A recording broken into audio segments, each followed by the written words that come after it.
Welcome to online class ಪ್ರೀತಿಯ ವಿದ್ಯಾರ್ಥಿಗಳೇ. ನಾವು ಹಿಂದೆ ತರಗತಿಯಲ್ಲಿ ಚೀನಾ ಜಪಾನ್ ಇತಿಹಾಸದಲ್ಲಿ ಜಪಾನ್ ತನ್ನ 21 ಬೇಡಿಕೆಗಳನ್ನು ಚೀನಾದ ಮುಂದೆ ಇಟ್ಟಿರ್ತಕ್ಕಂಥ ವಿಷಯಗಳನ್ನು ಕುರಿತು ಚರ್ಚೆ ಮಾಡಿದ್ದೀವಿ. ಈಗ ಚೀನಾ ಮತ್ತು ಜಪಾನ್ ಇತಿಹಾಸದಲ್ಲಿ ಕೊನೆಯ ಯೂನಿಟ್ ಲಾಸ್ಟ್ ಚಾಪ್ಟರ್ ನಾವು ಚರ್ಚೆ ಮಾಡಬೇಕಾಗಿರ್ತಕ್ಕಂಥದ್ದು. ಈ ಹಿಂದೆ ತರಗತಿಯಲ್ಲಿ ನಾವು 4 ಚಾಪ್ಟರ್ಗಳನ್ನು ಕುರಿತು ಅಧ್ಯಯನ ಮಾಡಿದ್ವಿ. ಈಗ ಕೊನೆಯ ಚಾಪ್ಟರ್ ಚೀನಾ ಮತ್ತು ಜಪಾನ್ ಇತಿಹಾಸದಲ್ಲಿ 2 ಮಹಾಯುದ್ಧಗಳ ನಡುವಣ ಕಾಲದ ಜಪಾನ್ ಅಂತ ಇಟ್ಕೊಂಡ್ಬಿಟ್ಟು 1918ರಿಂದ 1939. ಪ್ರಥಮ ಮಹಾಯುದ್ಧವಾದ ನಂತರ ಜಪಾನ್ ದೇಶದಲ್ಲಿ ಆಹಾರ ಪದಾರ್ಥಗಳ ಬೆಲೆ ಏರಿಕೆ ಸಮಸ್ಯೆ, ಪದಾರ್ಥಗಳ ಕೊರತೆ, ಈ ಎಲ್ಲ ಸಮಸ್ಯೆಗಳನ್ನು ಎದುರಿಸಬೇಕಾಯಿತು ಜಪಾನ್. ಇದರ ಪರಿಣಾಮವಾಗಿ ಪ್ರಧಾನಿ ತೆರಾಚಿ ರಾಜೀನಾಮೆ ಸಲ್ಲಿಸಬೇಕಾಯಿತು. ಅವನ ಸ್ಥಾನದಲ್ಲಿ ಪ್ರಧಾನಿಯಾಗಿ ಅಧಿಕಾರ ವಹಿಸಿಕೊಂಡಿರ್ತಕ್ಕಂಥವನು 1918ರಲ್ಲಿ ಹರ್ತಕಾಶಿ ಮತ್ತು ಶಿಕ್ಷಣ, ಸಾರಿಗೆ, ಸಂಪರ್ಕ, ಕೈಗಾರಿಕೆ ಮತ್ತು ಶಸ್ತ್ರಾಸ್ತ್ರಗಳ ತಯಾರಿಕೆಯಲ್ಲಿ ಗಮನಾರ್ಹ ಪ್ರಗತಿಯನ್ನುಂಟು ಮಾಡಿದ. ಆದರೆ ಇವನ ಶತ್ರುಗಳು 1921ರಲ್ಲಿ ಇವನನ್ನು ಕೊಲೆಗೈದರು. ಸಾರ್ವತ್ರಿಕ ಮತದಾನ ಪದ್ಧತಿ, ಪಾರ್ಲಿಮೆಂಟ್ ವ್ಯವಸ್ಥೆಗಾಗಿ ಜನತೆ ಚಳವಳಿ ಆರಂಭಿಸಿದರು. ವಿಶ್ವವಿದ್ಯಾಲಯಗಳ ಪ್ರಾಧ್ಯಾಪಕರು ಮತ್ತು ವಿದ್ಯಾರ್ಥಿಗಳು ಅದರ ಮುಖಂಡತ್ವವನ್ನು ವಹಿಸ್ತಾರೆ 1921ರಲ್ಲಿ ನಡೆದಿರ್ತಕ್ಕಂಥ ಚಳವಳಿಯಲ್ಲಿ. ಇದರ ಪರಿಣಾಮವಾಗಿ ಮುದ್ರಣಾ ಸ್ವಾತಂತ್ರ್ಯ ಮತ್ತು ಸಾರ್ವತ್ರಿಕ ಮತದಾನ ವ್ಯವಸ್ಥೆಯಲ್ಲಿ ಗಣನೀಯವಾಗಿ ಮಾರ್ಪಾಡಾಗ್ತದೆ. ಶ್ರೀಮಂತ ಸರದಾರರು ಹಾಗೂ ರಾಜಕೀಯ ಪಕ್ಷಗಳು ಸರ್ಕಾರಕ್ಕೆ ತಲೆನೋವಾಗಿ ಪರಿಣಮಿಸಿದವು. ಆಡಳಿತವು ಸುಗಮವಾಗಿ ಜರುಗಲು ಅವುಗಳಿಂದ ಅಡಚಣೆ ಕೂಡ ಉಂಟಾಗ್ತದೆ ಜಪಾನ್ ದೇಶದಲ್ಲಿ. 1924ರಿಂದ 1926ರವರೆಗೆ ಕಾಟೋ ಸರ್ಕಾರ, ಕಾಟೋ ಅಂತಕ್ಕಂಥವನ ಸರ್ಕಾರವು 1927ರಿಂದ 1929ರ ಅವಧಿಯವರೆಗೆ ಟನಕ್ ಅಂತಕ್ಕಂಥನ ಸರ್ಕಾರ ಅಸ್ತಿತ್ವದಲ್ಲಿದ್ದಿತ್ತು. 1922ರಲ್ಲಿ ಜಪಾನ್ನಲ್ಲಿ ಕಮ್ಯುನಿಸಂ ಪ್ರವೇಶ ಮಾಡಿತು. ಟನಕ್ ಸರ್ಕಾರ ಕಮ್ಯುನಿಸಮನ್ನು ಹತ್ತಿಕ್ಕುವುದಕ್ಕೆ ಪ್ರಯತ್ನ ಮಾಡುತ್ತದೆ. ಆದರೂ ಅದು 1937ರ ಅವಧಿಯವರೆಗೆ ಜಪಾನ್ನಲ್ಲಿ ಕಮ್ಯುನಿಸಮನ್ನು ಹರಡುವುದನ್ನು ತಡೆಗಟ್ಟಲಿಕ್ಕೆ ಈ ಟನಕ್ನ ಸರ್ಕಾರದಿಂದ ಸಾಧ್ಯವಾಗಲಿಲ್ಲ. 1929ರಲ್ಲಿ ಮಿನ್ಸೆ ಈಟೋ ಪಕ್ಷದ ಅಧ್ಯಕ್ಷ ಹಮ್ಗುಚಿ ಯುಕೋ ಪ್ರಧಾನಮಂತ್ರಿಯಾಗಿ ಅಧಿಕಾರವನ್ನು ವಹಿಸಿಕೊಂಡನು. ಜಪಾನ್ನಲ್ಲಿ ಹೆಚ್ಚುತ್ತಿದ್ದಂಥ ಬೆಲೆಗಳ ಹತೋಟಿಗೆ ತರಲು ಇವನು ಹಲವಾರು ಯೋಜನೆಗಳನ್ನು ರೂಪಿಸಿದ ಈ ಹಮ್ಗುಚಿ ಯುಕೋ ಅಂತಕ್ಕಂಥ ಪ್ರಧಾನಮಂತ್ರಿ. ಪ್ರಪಂಚದಾದ್ಯಂತ ಪಸರಿಸಿರ್ತಕ್ಕಂಥ 1929ರ ಸಂದರ್ಭದಲ್ಲಿ ವರ್ಲ್ಡ್ ವೈಡ್ ಡಿಪ್ರೆಷನ್, ಜಗತ್ತಿನಾದ್ಯಂತ ಆರ್ಥಿಕ ಮಹಾಮುಗ್ಗಟ್ಟು ತಲೆದೋರಿತು 1929ರಲ್ಲಿ. ಇದರ ಬಿಸಿ ಜಪಾನ್ ದೇಶಕ್ಕೂ ಕೂಡ ತಟ್ಟಿತ್ತು ಅಂತಕ್ಕಂಥದ್ದು ಗೊತ್ತಾಗ್ತದೆ. ಜಪಾನ್ ದೇಶದಲ್ಲಿರ್ತಕ್ಕಂಥ ರಫ್ತಿನ 30% ಕಡಿತ ಕೂಡ ಉಂಟಾಗ್ತದೆ. ಕೃಷಿ ಹಾಗೂ ಕೈಗಾರಿಕಾ ಉತ್ಪನ್ನ ಕೂಡ ಸಂಪೂರ್ಣವಾಗಿ ಇಳಿಮುಖವಾಗ್ತವೆ. 1931ರಲ್ಲಿ ಹಮ್ಗುಚಿ ಅಂತಕ್ಕಂಥವನು ರಾಜೀನಾಮೆಯನ್ನು ಸಲ್ಲಿಸ್ತಾನೆ. ಇವನ ನಂತರ ಅಧಿಕಾರಕ್ಕೆ ಬಂದಿರತಕ್ಕಂಥ ಪ್ರಧಾನಮಂತ್ರಿ ಜಪಾನ್ ದೇಶದಲ್ಲಿ ವಾಕತುಸ್ಕಿ ಸಮರ್ಥ ಸೇನಾನಿಯಾಗಿರಲಿಲ್ಲ. ಮಂಚೂರಿಯಾದಲ್ಲಿನ ಯುದ್ಧ ಪ್ರಮತ್ತ ಜಪಾನಿಯರು ತನ್ನ ಹತೋಟಿಯಲ್ಲಿಡುವುದು ಇವನ ಮಂತ್ರಿಮಂಡಲಕ್ಕೆ ಸಾಧ್ಯವಾಗಲೇ ಇಲ್ಲ. ಹಾಗಾಗಿ ಕೆಲವೇ ತಿಂಗಳುಗಳಲ್ಲಿ ವಾಕತುಸ್ಕಿ ಸರ್ಕಾರ ಉರುಳಿ ಬೀಳುತ್ತದೆ. ಇಲ್ಲಿಗೆ ಜಪಾನ್ನಲ್ಲಿ ರೂಪುಗೊಂಡಿರ್ತಕ್ಕಂಥ ಪೌರರ ಜವಾಬ್ದಾರಿಯುತವಾಗಿರ್ತಕ್ಕಂಥ ಸರ್ಕಾರದ ಅಸ್ತಿತ್ವ ಸಂಪೂರ್ಣವಾಗಿ ಕುಸಿದು ಬೀಳುತ್ತದೆ 1931 ಡಿಸೆಂಬರ್ವರೆಗೆ. ಈ ದೇಶದಲ್ಲಿ ಉಗ್ರ ಯುದ್ಧ ಪ್ರಮತರು ಮತ್ತು ಆಕ್ರಮಣ ಪ್ರವರ್ತಿ ಶಕ್ತಿಗಳು ಪ್ರಬಲಗೊಳ್ಳತೊಡಗಿದವು. ಚಕ್ರವರ್ತಿಯಾಗಿರ್ತಕ್ಕಂಥ ಯೋಶಿಹಿಟೋ ಬುದ್ಧಿಮಾಂದ್ಯನಾಗಿದ್ದುದರಿಂದ ಯುವರಾಜ ಅಂತಕ್ಕಂಥವನು ಹಿರೋಹಿಟೋ ರಾಜಪ್ರತಿನಿಧಿಯಾಗಿ ಅಧಿಕಾರವನ್ನು ನಿರ್ವಹಿಸಿದನು. 1926ರಲ್ಲಿ ಯೋಶಿಹಿಟೋ ಕಾಲವಾದ ಮೇಲೆ ಹಿರೋಹಿಟೋ ಅಂತಕ್ಕಂಥವನು ಜಪಾನಿನ ಚಕ್ರವರ್ತಿಯಾದ. ಈ ಕಾಲದಲ್ಲಿ ಜಪಾನಿನ ಕೈಗಾರಿಕೆಗಳು ಗಣನೀಯವಾಗಿ ಅಭಿವೃದ್ಧಿ ಹೊಂದುತ್ತಾ ಹೋಗುತ್ತವೆ ಹಿರೋಹಿಟೋ ಅಂತಕ್ಕಂಥ ಚಕ್ರವರ್ತಿಯ ಕಾಲದಲ್ಲಿ. ಸಾರಿಗೆ ಸಂಪರ್ಕ ಅಭಿವೃದ್ಧಿಗೊಂಡು ಜಪಾನಿನಲ್ಲಿ ವ್ಯಾಪಾರ ವಾಣಿಜ್ಯ ವ್ಯವಹಾರಗಳು ಅತ್ಯಂತ ಭರದಿಂದ ಸಾಗತೊಡಗಿದವು. ಆರ್ಥಿಕವಾಗಿರ್ತಕ್ಕಂಥ ಸಮೃದ್ಧಿ ಜಪಾನಿನಲ್ಲಿ ದಿನೇ ದಿನೇ ಹೆಚ್ಚಾಗತೊಡಗಿತು.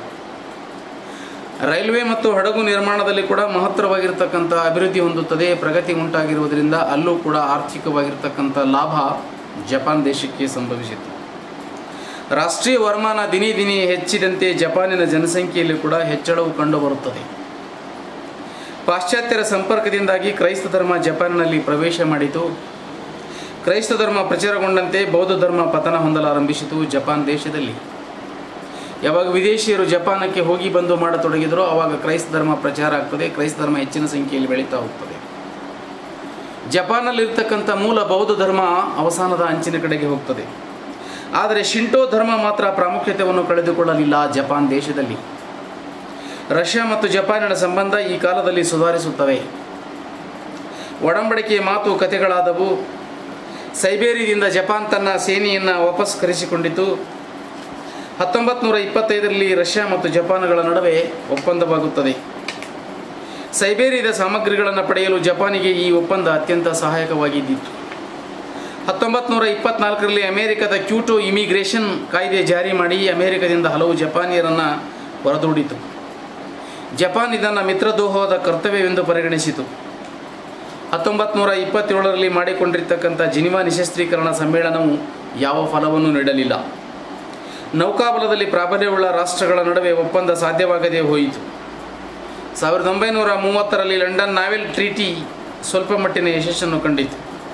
ಇದರಲ್ಲಿ ಲಂಡನ್ ನಾವೆಲ್ ಟ್ರೀಟಿಯಲ್ಲಿ ಇಂಗ್ಲೆಂಡ್, ಅಮೆರಿಕ, ಜಪಾನ್ ಸೇರಿದ್ದವು. 10:6 ಪ್ರಮಾಣದಲ್ಲಿ ನೌಕಾನೆಲೆಗಳನ್ನು 10:7 ಪ್ರಮಾಣದಲ್ಲಿ ಕಡಲಿನಲ್ಲಿ ಕಾವಲು ಪಡೆಗಳನ್ನು ಹಡಗುಗಳನ್ನು ಹೊಂದಲು ಜಪಾನ್ ಸಮ್ಮತಿಸಿತು. ಜಲಾಂತರ್ಗಾಮಿ ನೌಕೆಗಳಲ್ಲಿ ಮಾತ್ರ ಜಪಾನ್ ಸಮಾನತೆಯನ್ನು ಪಡೆಯಿತು ಅಂತಕ್ಕಂಥದ್ದು ಗೊತ್ತಾಗ್ತದೆ. ಸೊ ಇದು 2 ಮಹಾಯುದ್ಧಗಳ ನಡುವಣ ಕಾಲದಲ್ಲಿ ಜಪಾನಿನ ಪರಿಸ್ಥಿತಿ ಇದ್ದಿರ್ತಕ್ಕಂಥದ್ದು 1918ರಿಂದ 1939 ಅವಧಿಯಲ್ಲಿ ಅಂತ ಇಟ್ಕೊಂಡ್ಬಿಟ್ಟು. ಮುಂದೆ ಬರ್ತಕ್ಕಂಥದ್ದು ಜಪಾನ್ ಮತ್ತು 2ನೇ ಮಹಾಯುದ್ಧ ಅಂತ ಇಟ್ಕೊಂಡ್ಬಿಟ್ಟು. 2ನೇ ಮಹಾಯುದ್ಧವು 1939ರಲ್ಲಿ ಪ್ರಾರಂಭವಾಯಿತು. ಯುದ್ಧ ಆರಂಭವಾಗುವುದಕ್ಕೆ ಮುನ್ನ ಜಪಾನ್ ಆಕ್ರಮಣ ನೀತಿಯನ್ನು ಅನುಸರಿಸಿತು. ಮೊದಲನೇ ಮಹಾಯುದ್ಧದ ಸಮಯದಲ್ಲಿ ಪಾಶ್ಚಾತ್ಯರೊಡನೆ ತನ್ನ ವಾಣಿಜ್ಯವನ್ನು ಜಪಾನ್ ಅಗಾಧ ರೀತಿಯಲ್ಲಿ ವೃದ್ಧಿಗೊಳಿಸಿಕೊಂಡು ಬಲಾಢ್ಯ ರಾಷ್ಟ್ರವಾಗಿ ಬೆಳೆದಿತ್ತು. ಪ್ರಥಮ ಮಹಾಯುದ್ಧದ ಸಂದರ್ಭಕ್ಕೆ ಚೀನಾದಲ್ಲಿ ಸೇನೆಯನ್ನು ನುಗ್ಗಿಸಿ ಅಲ್ಲಿ ತನ್ನ ಪ್ರಭಾವವನ್ನು ಕೂಡ ಹೆಚ್ಚಿಸಿಕೊಂಡಿತ್ತು. ಆದರೆ 2ನೇ ಮಹಾಯುದ್ಧದಲ್ಲಿ ಪ್ರವೇಶಿಸಿದ ಜಪಾನ್ ಅಗಾಧವಾಗಿರ್ತಕ್ಕಂಥ ನಷ್ಟದೊಂದಿಗೆ ಅಗಾಧವಾಗಿರ್ತಕ್ಕಂಥ ಹಾನಿಯೊಂದಿಗೆ ಅಪಾರ ಪ್ರಮಾಣದ ನಷ್ಟಕ್ಕೆ ಒಳಗಾಯಿತು.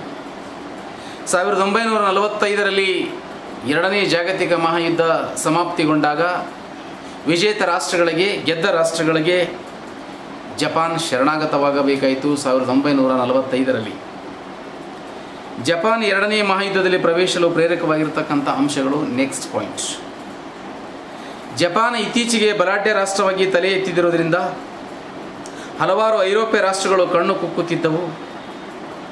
ಏಷ್ಯಾ ಖಂಡದಲ್ಲಿ ಅದರ ಹಿತಾಸಕ್ತಿಗಳಿಗೆ ಜಪಾನ್ ಮುಳ್ಳಾಗುವುದು ಖಚಿತ ಎನ್ನುವುದನ್ನು 1904ರಿಂದ 1905 ಸಂದರ್ಭದಲ್ಲಿ ರಷ್ಯಾದ ಜೊತೆಗೆ ಆಗಿರ್ತಕ್ಕಂಥ ಕದನದಲ್ಲಿ ರಷ್ಯಾ 1905ರಲ್ಲಿ ಸೋಲನ್ನು ಉಂಟಾಗಿರುವುದು ಕೂಡ ಗೊತ್ತಾಗುತ್ತದೆ. ಇದರಿಂದ ಜಪಾನಿನ ಶಕ್ತಿ ಜಾಗತಿಕ ಮೊದಲನೇ ಮಹಾಯುದ್ಧಕ್ಕಿಂತ ಮುಂಚಿತವಾಗಿ ಅತ್ಯಂತ ಪ್ರಭಾವಶಾಲಿಯಾಗಿದ್ದಿತ್ತು. ಅದರ ಏಳಿಗೆಯನ್ನು ತಡೆಗಟ್ಟಬೇಕು ಎಂಬ ಕಾರಣಕ್ಕೋಸ್ಕರವಾಗಿ ಐರೋಪ್ಯ ರಾಷ್ಟ್ರಗಳು ನಿರ್ಧರಿಸುವುದರ ಮೂಲಕ ಜಪಾನನ್ನು ಬಗ್ಗು ಬಡಿಯಬೇಕು ಅಂತ ಇಟ್ಕೊಂಡ್ಬಿಟ್ಟು ಪಾಶ್ಚಾತ್ಯ ರಾಷ್ಟ್ರಗಳು ಪ್ರಯತ್ನ ಮಾಡುತ್ತವೆ ಅಂತಕ್ಕಂಥದ್ದು ಗೊತ್ತಾಗ್ತದೆ. ನೆಕ್ಸ್ಟ್ ಬರ್ತಕ್ಕಂಥದ್ದು ವಿದೇಶಗಳೊಡನೆ ಜಪಾನಿನ ಸಂಬಂಧ. ಯುದ್ಧ ಆರಂಭವಾಗುವ ಮುಂಚೆ ಅಮೆರಿಕದೊಡನೆ ಜಪಾನಿನ ಸಂಬಂಧ ಸಂಪೂರ್ಣವಾಗಿ ಕೆಟ್ಟಿದ್ದಿತ್ತು. ಲೀಗ್ ಆಫ್ ನೇಷನ್ಸ್ನಿಂದ ಹೊರಬಂದು ಎಲ್ಲರ ವಿರೋಧದ ಎದುರು ಚೀನಾದಲ್ಲಿ ಮಂಚಿಕೋ ಎಂಬ ಸ್ವತಂತ್ರ ರಾಜ್ಯವನ್ನು ಸೃಷ್ಟಿ ಮಾಡಿಕೊಂಡಿತ್ತು.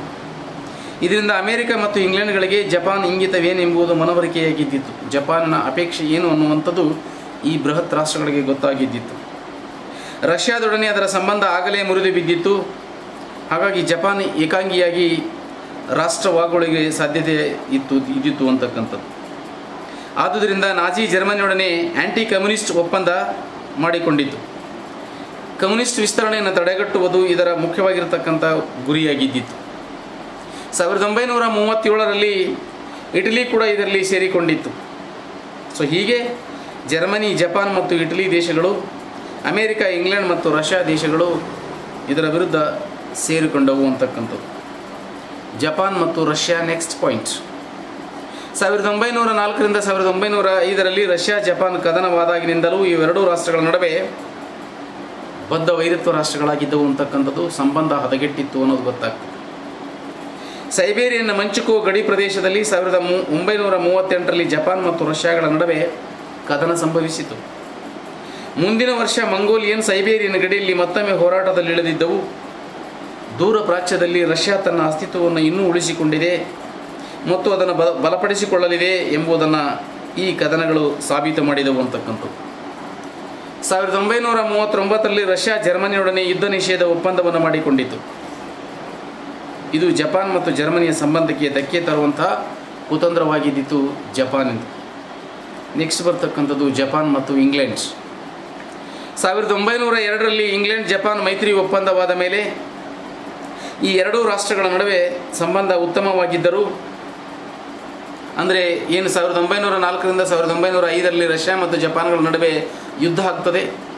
ಆ ಯುದ್ಧ ಆಗುವುದಕ್ಕಿಂತ ಪೂರ್ವದಲ್ಲಿ ಏಷ್ಯಾ ಖಂಡದ ರಾಷ್ಟ್ರ ಜಪಾನ್ ಯುರೋಪ್ ಖಂಡಗಳಲ್ಲಿ ಬರ್ತಕ್ಕಂಥ ಅತ್ಯಂತ ಪ್ರಬಲವಾಗಿರ್ತಕ್ಕಂಥ ರಾಷ್ಟ್ರ ಇಂಗ್ಲೆಂಡ್ ಜೊತೆಗೆ ಒಪ್ಪಂದವನ್ನು ಮಾಡಿಕೊಂಡಿತ್ತು 1902ರಲ್ಲಿ. ಇದು ಇಡೀ ಪ್ರಪಂಚಕ್ಕೆ ವಿಸ್ಮಯಕಾರಿಯಾಗಿರ್ತಕ್ಕಂಥ ಸಂಗತಿಯಾಗಿದ್ದಿತ್ತು. ಯಾಕೆಂತ ಹೇಳಿದ್ರೆ, ಯುರೋಪಿನ ಅತ್ಯಂತ ಪ್ರಬಲ ರಾಷ್ಟ್ರವೊಂದು ಏಷ್ಯಾ ಖಂಡದಲ್ಲಿರ್ತಕ್ಕಂಥ ಅತ್ಯಂತ ಚಿಕ್ಕ ರಾಷ್ಟ್ರದ ಜೊತೆಗೆ ಮೈತ್ರಿಯನ್ನು ಬೆಳೆಸಿರ್ತಕ್ಕಂಥದ್ದು ಇಡೀ ಜಗತ್ತಿಗೆ ವಿಸ್ಮಯಕಾರಿಯಾಗಿರ್ತಕ್ಕಂಥ ವಿಷಯವಾಗಿದ್ದಿತ್ತು ಅನ್ನುವಂಥದ್ದು ಗೊತ್ತಾಗ್ತದೆ. ಇದರ ಬಗ್ಗೆ ನಾವು ಹಿಂದೆ ತರಗತಿನಲ್ಲಿ ಚರ್ಚೆ ಮಾಡಿದ್ವಿ. ಇಂಗ್ಲೆಂಡ್ ಜಪಾನಿನ ಪ್ರಾಬಲ್ಯವನ್ನು ಕಂಡು ಒಳಗೆ ಕರಬುತ್ತಿತ್ತು. ವಾಷಿಂಗ್ಟನ್ ಸಮ್ಮೇಳನದ ಕಾಲದಲ್ಲಿ ಈ ಮೈತ್ರಿ ಒಪ್ಪಂದ ಕೂಡ ಕೊನೆಗೊಂಡಿತ್ತು. ಆಕ್ರಮಣ ನೀತಿಯುಳ್ಳಂಥ ಜಪಾನ್ ಚೀನಾವನ್ನು ಪೂರ್ಣವಾಗಿ ಹತ್ತಿಕ್ಕಿ ಅಲ್ಲಿ ತನ್ನ ಹಿತಾಸಕ್ತಿಯನ್ನು ರೂಢಿಸಿಕೊಳ್ಳಲು ನಿರ್ಧರಿಸಿತು ಜಪಾನ್. ಇದನ್ನು ಸಹಿಸದ ಇಂಗ್ಲೆಂಡ್ ಚೀನಾಕ್ಕೆ ಬೆಂಬಲವನ್ನು ನೀಡಲು ತೀರ್ಮಾನಿಸಿದಾಗ ಬರ್ಮಾ ಮತ್ತು ಮಲಯಾಗಳಲ್ಲಿ ರಕ್ಷಣಾ ವ್ಯವಸ್ಥೆಯನ್ನು ಬಳಸಿಕೊಳ್ಳಲಾರಂಭಿಸಿತು ಅನ್ನುವಂಥದ್ದು ಗೊತ್ತಾಗ್ತದೆ. ಹೀಗೆ ಜಪಾನ್ ಮತ್ತು ಇಂಗ್ಲೆಂಡ್ಗಳ ನಡುವೆ ಇದ್ದಿರತಕ್ಕಂಥ ಸಂಬಂಧ. ಜಪಾನ್ ಮತ್ತು ಫ್ರಾನ್ಸ್. ಇಂಡೋ ಚೀನಾದಲ್ಲಿ ಫ್ರಾನ್ಸ್ ತನ್ನ ಹಿತಾಸಕ್ತಿಗಳನ್ನು ಹೊಂದಿದ್ದಿತ್ತು. ಇತ್ತೀಚೆಗೆ ಜಪಾನ್ ಇಂಡೋ ಚೀನಾದ ಮೇಲೆ ತನ್ನ ದುರಾಸೆಯ ಕಣ್ಣು ಹಾಯಿಸತೊಡಗಿತು. ಇದರ ಪರಿಣಾಮವಾಗಿ ಜಪಾನ್ ಮತ್ತು ಫ್ರಾನ್ಸ್ಗಳ ಸಂಬಂಧಗಳು ಕೂಡ ಹದಗೆಟ್ಟಿದ್ದವು ಅನ್ನುವಂಥದ್ದು ಗೊತ್ತಾಗ್ತದೆ. ಎರಡನೇ ಜಾಗತಿಕ ಯುದ್ಧಕ್ಕಿಂತ ಮುಂಚೆ ಜಪಾನಿನ ಜೊತೆಗೆ ಅನ್ಯ ರಾಷ್ಟ್ರಗಳ ಸಂಬಂಧ ದಿನೇ ದಿನೇ ಹದಗೆಡುತ್ತಾ ಹೊರಟಿತ್ತು ಅಂತಕ್ಕಂಥದ್ದು.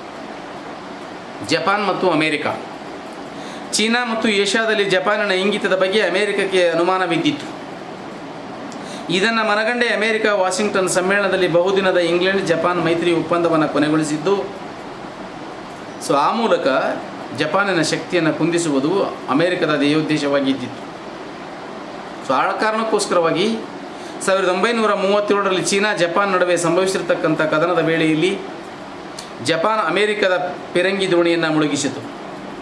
ಕೊನೆಗೆ ಜಪಾನ್ ಅಮೇರಿಕಕ್ಕೆ ಅದರ ನಷ್ಟವನ್ನು ತುಂಬಿಕೊಟ್ಟು ತಪ್ಪೊಪ್ಪಿಗೆಯ ನೀಡಿತು ಅಂತಕ್ಕಂಥದ್ದು. ಜಪಾನಿನ ಈ ಕೃತ್ಯ ಚೀನಾದಲ್ಲಿನ ಜಪಾನಿನ ಇಂಗಿತದ ಬಗ್ಗೆ ಇದ್ದಿರತಕ್ಕಂಥ ಅಮೇರಿಕನ್ನರಿಗೆ ಅನುಮಾನವನ್ನು ಮತ್ತಷ್ಟು ಬಲಪಡಿಸಿತು. ಅನಂತರ ಅಮೇರಿಕ ಚೀನಾಕ್ಕೆ ಬೆಂಬಲವನ್ನು ನೀಡಲು ಮುಂದಾಗುತ್ತದೆ. ಹಾಗಾಗಿ ಜಪಾನ್ ಮತ್ತು ಅಮೇರಿಕಗಳ ಸಂಬಂಧ ಮತ್ತಷ್ಟು ಹದಗೆಟ್ಟಿದ್ದವು ಅನ್ನುವಂಥದ್ದು. ತದನಂತರದಲ್ಲಿ ಅಮೇರಿಕ ಡಚ್ ಮತ್ತು ಚೀನಿಯರನ್ನು ಜಪಾನಿನ ವಿರುದ್ಧ ಹುರಿದುಂಬಿಸತೊಡಗಿತು. ಅಮೇರಿಕ ಏನು ಮಾಡ್ತದೆ, ಚೀನಾ, ಡಚ್ ಇವರಿಬ್ಬರೂ ಸೇರ್ಕೊಂಡ್ಬಿಟ್ಟು ಜಪಾನಿನ ವಿರುದ್ಧ ನೀವು ಗಟ್ಟಿ ನಿಲ್ಲಬೇಕು, ಅದರ ವಿರುದ್ಧವಾಗಿ ನೀವು ನಿಮ್ಮದೇ ಆಗಿರ್ತಕ್ಕಂಥ ಸಂಘಟನೆ ಶಕ್ತಿಯನ್ನು ತೋರಿಸಬೇಕು ಅಂತಕ್ಕಂಥ ಪ್ರಯತ್ನ ಮಾಡ್ತದೆ. ಇದರ ಪರಿಣಾಮವಾಗಿ ಬೆದರಿರ್ತಕ್ಕಂಥ ಜಪಾನ್ ಅಮೇರಿಕದೊಡನೆ ಸಂಧಾನಕ್ಕೆ ಪ್ರಯತ್ನಿಸಿತ್ತಾದರೂ ಆದರೆ ಅಮೇರಿಕ ಅದಕ್ಕೆ ಸಿದ್ಧ ಇರಲಿಲ್ಲ. ಅಮೇರಿಕದ ಜೊತೆಗೆ ಒಪ್ಪಂದ ಮಾಡಿಕೊಳ್ಬೇಕು ಅಂತೇಳಿ ಜಪಾನ್ ಮತ್ತೊಮ್ಮೆ ಪ್ರಯತ್ನ ಮಾಡ್ತದೆ. ಆದರೆ ಅದಕ್ಕೆ ಅಮೇರಿಕ ಸಿದ್ಧವಿರಲಿಲ್ಲ ಅಂತಕ್ಕಂಥದ್ದು ಗೊತ್ತಾಗ್ತದೆ. ಮುಂದೆ ಬರ್ತಕ್ಕಂಥದ್ದು ಜಪಾನ್ ಮತ್ತು ಡಚ್.